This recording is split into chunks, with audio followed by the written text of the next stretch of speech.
नमस्कार, मी उमेश शुगण. मराठी साम्राज्य या यूट्यूब चॅनलवरती तुम्हा सर्वांचं सहर्ष स्वागत करतो. भारतीय संविधानाने आपल्याला वैज्ञानिक दृष्टिकोन बाळगणे तसेच त्याचा प्रचार व प्रसार करणे हे आपले कर्तव्य आहे हे सांगितले आहे. तशा पद्धतीने जगणे हे आदर्शवत वाटत असले तरी हा जीवनाचा एक भाग आहे. अंधश्रद्धेमुळे समाजात विघातक घटना होताना आपण बातम्यांमध्ये पाहतच आहोत. या 21व्या शतकातही लोक अंधश्रद्धेच्या आहारी गेलेले दिसून येतात. म्हणून या अंधश्रद्धांना दूर करण्यासाठी व वैज्ञानिक दृष्टिकोन पसरवण्यासाठी प्रबोधनकार मारुती काका जोशी अहोरात्र मेहनत घेत आहेत. या व्हिडिओमध्ये त्यांनी केलेले काही वैज्ञानिक प्रयोग पाहणार आहोत. हे प्रयोग त्यांनी शिवणे या गावात सादर केले. शिवणे हा राजापूर तालुक्यातील एक आदर्श गाव आहे. काकांच्या प्रबोधनानंतर गावाने महत्त्वाचे निर्णय घेतले. हळदी कुंकू समारंभ रद्द केला. तसेच गावभर रांगोळी काढण्यात येणार होती, ती देखील त्यांनी रद्द केली. त्यांनी तो निधी गावच्या गरीब विद्यार्थ्यांच्या उच्च शिक्षणासाठी वापरण्याचा निर्णय घेतला. शिवणे गावचे सरपंच माननीय दिलीप आरेकर व उपसरपंच माननीय प्रतीक्षा पवार यांच्या या निर्णयाला सलाम. समाजहिताच्या दृष्टीने असे निर्णय अत्यंत महत्त्वपूर्ण असतात. यातूनच समाज विकास घडून येत असतो.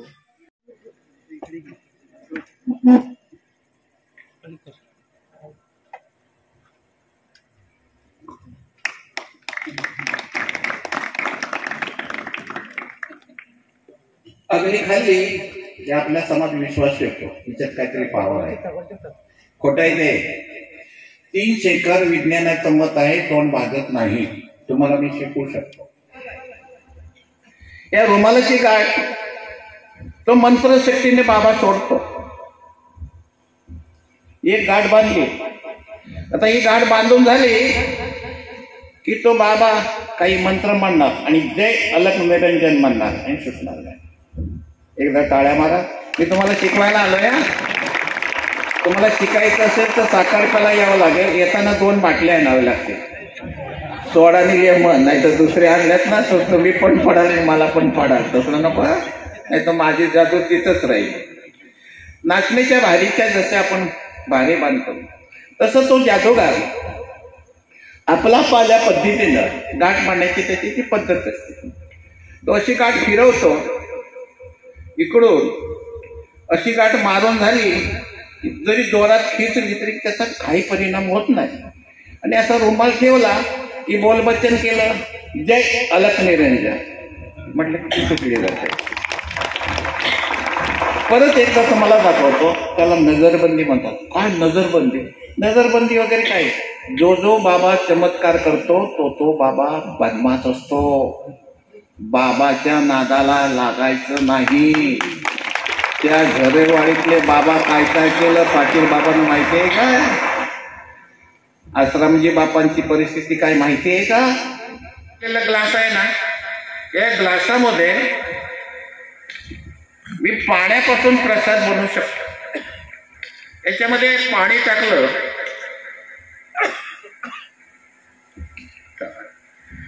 पाणी टाकलं की जय अलख निरंजन असं शब्द म्हटला की त्याच्यावरती हा पेला ठेवला जाणार. पेला ठेवून झाला की तो जादूगार एक रुमाल ठेवणार आणि रुमाल ठेवला की तो ग्लास उचल. आता ह्या ग्लासामध्ये पाण्यापासून वस्तू बनवता येते. कोणतरी मुलांना पुढे या. ये पुढे, ये पुढं, तू ये. कसं नाव तुझं? हात 2 कर, 2 हात तिकडे बघ. आता हा प्रसाद दिलेला आहे पाण्यापासून. ज्या तिकडे वाटामध्ये बाबा काय करतो, ह्याच्यात वस्तू ठेवतो. वस्तू ठेवून झाली काय बी ठेवायचं. मी एखाद्या पूजेला गेलो की सत्यनारायणचा प्रसाद भरतो. लगेच सत्यनारायणचा प्रसाद भरला की एक असं पेला असतो त्याला चिकटवलेला.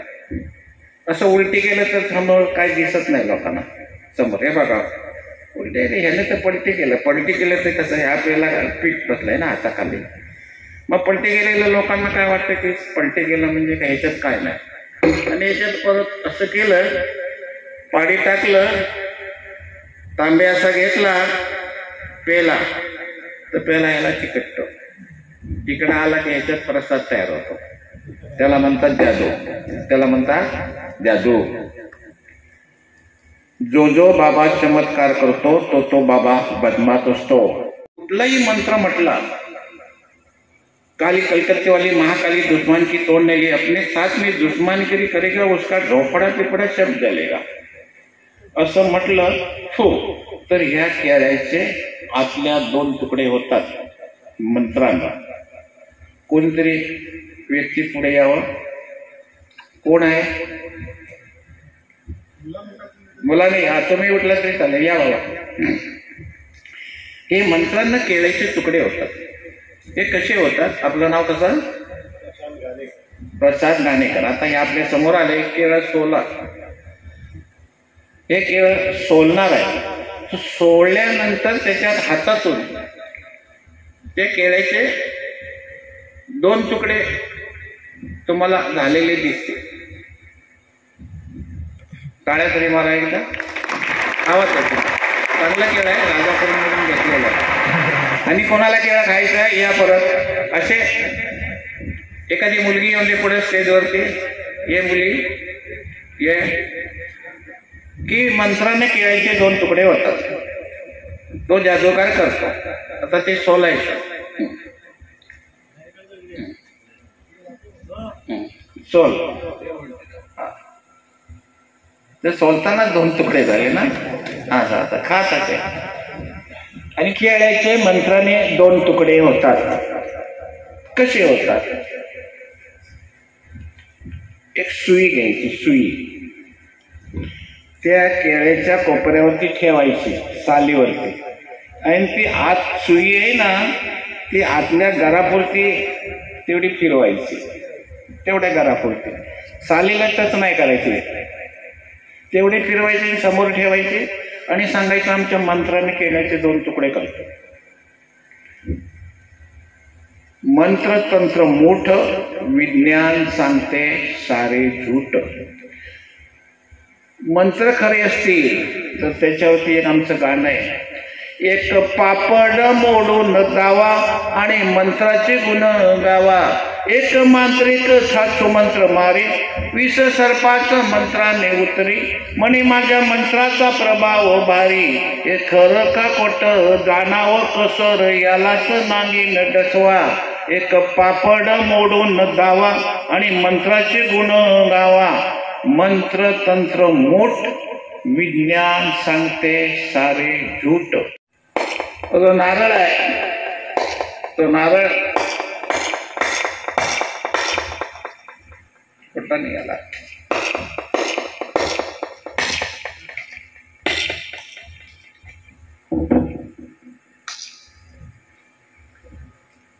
नारळ असा निघाला जादूनं. पण ह्याच्यात सुद्धा तुमच्यावरती कोण करणी करत असेल तर करणी करत असेल कोण आहे? बाई आहे का पुरुष आहे? बाई असेल तर बाईच्या साडीचा कलर कोणता आहे? तर त्या साडीचा कलर या पद्धतीचा आहे.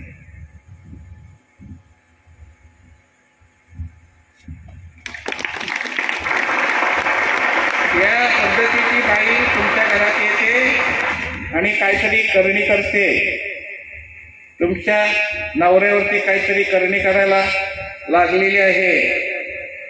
अजून एक बाई आतमधून डोकावते. बचत गटातल्या बाया दिसत आहेत मला त्या सगळ्या.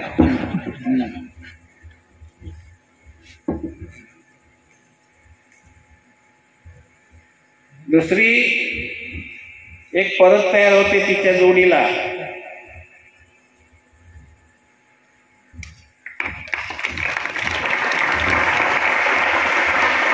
तिसरी एक अंकी आहे त्याच्यात.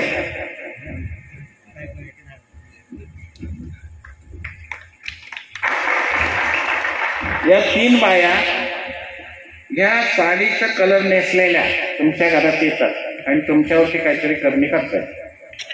तुझा नवरा त्याच्यामुळे जातोय. मग बाबा काय? एक 25,000 रुपये द्या.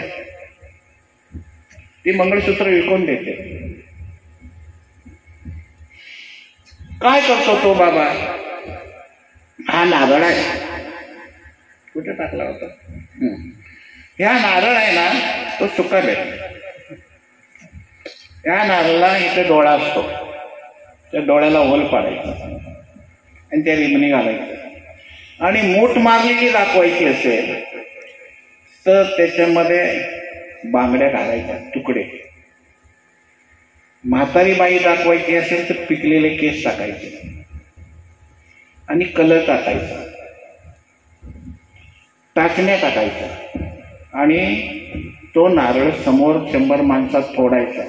फोडला की म्हणायचं तुमच्यावरती कोणीतरी मूठ मारलेली आहे आणि ती कठीण आहे आणि ती अशी आहे की 15 दिवसात ती व्यक्ती जाईल. ते लोक घाबरतात आणि म्हणतात उपाय काय? काय नाही, 15-20 हजार रुपये लागतील. देतात लोक. मी तुम्हाला सांगायला आलोय पुऱ्या हिंदुस्थानात. तुम्ही म्हणाल कलकत्त्यातला मी लोकांचा आवाज उठवून आलोय. त्या मंदिराचं उद्घाटन करायला आम्ही घेतो. पुण्यातून आणतो काकाला आणि म्हणे मंत्राला अग्नी लावतात. 40,000 20,000 रुपये घेतात. आता नारळ आहे, या नारळाला पवनारचं तुंप आहे. या तुंपाने मी आग लावू शकतो. कशी आग लावतो? नारळाच्या शेणीला आग लावायची आहे. अग्नी स्वा प्राणायन स्वा उदायन स्वा ओम स्वा अग्नि स्वा प्राणायन स्वा उदायन स्वा.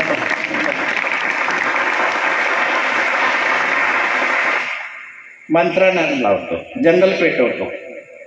काय काळजी करायचं? तुम्हाला शिकवतो. ते कसे आपल्याला पागल बनवतात. एक ग्लिसरीन 4 भांड्यात ठेवायचं आणि ते आहे पोटॅशियम. ते पोटॅशियम लाकडाच्या खाली ठेवायचं आणि हे ग्लिसरीन 4 ठिकाणी कपडे घालून बसायचं. चमच्याने अग्नी स्वा प्राणाय स्वा अग्नी तयार होतो. आम्ही म्हणतो मंत्रानं. तुमच्या मंत्रात पावर असेल ना तर आमचा मेलेला माणूस तिथे या आणि त्याच्यात उठवा, प्राणघालाने उठवा. सख्या मारलं कोणी तर राम्यानं आणि मर लवकर. मंत्र तुमच्या पावर आहे. आणि विलाजी डिके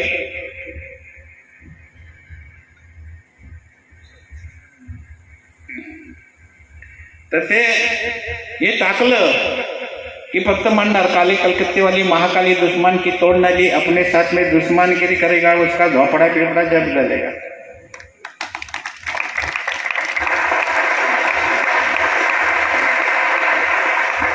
शंभर बायकाला कुंकू लावू शकतो. 100 बायकांना रस्त्यात जाताना पायात पडतात. कोणतरी मोठा बाबा आला. मोठा बाबा नाही, 9 महिन्याचाच बाबा असतो. तर भाषाशैलीमध्ये फसवलं. हा कसा जातो माहिती? ही फिनोथिलीन नावाची पावडर असते. फिनोथिलीन. तो फिनोथिलीन नावाची पावडर बाबा हाताला लावतो. हाताला लावून झालं की चुना टाकला की त्याच्यापासून कलर तयार होतो. आणि मग महिला जास्त फसतात. लक्ष ठेवा. लेडीजमध्ये जर ज्याची बायको सक्षम असेल बिंदास त्याचा संसार सुखाचा. ही राख आहे. ही 5 रुपयाची नोट आहे. ही 5 रुपयाची नोट मी ती जाळून तयार करू शकतो. त्यात अर्धीच पेटलेली आहे.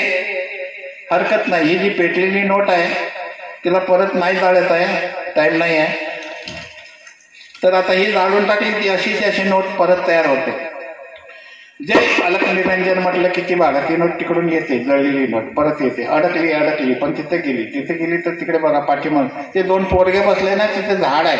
त्या झाडाच्या ठिकाणी अडकली. उठा रे बाबा नव्हती नोट तिकडे आले बघ. ते बसले तर तिथे झाड आहे. पाठीमाग बघ झाड कसला आहे नोट अडकली. ते झाड आहे बघ तिथं. नोट आहे का बघ रे तिथं बघ त्या झाडात कशी अडकली ती बघ. अरे नोट आहे का? घेऊन ये बघ इकडे. त्या तीच आहे काय ते. नोट आहे काय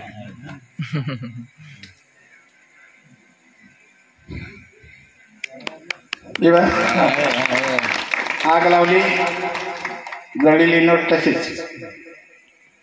पहिल्या खऱ्या नोट ते जाळत होतो, मग केस होईल म्हणून ते थांबवलं, तर खोटा नेता जाळतो. 5 रुपयाची नोट जाळून परत तयार करायची. असल्या माझ्याकडे डुप्लिकेट 2 नोट असतात.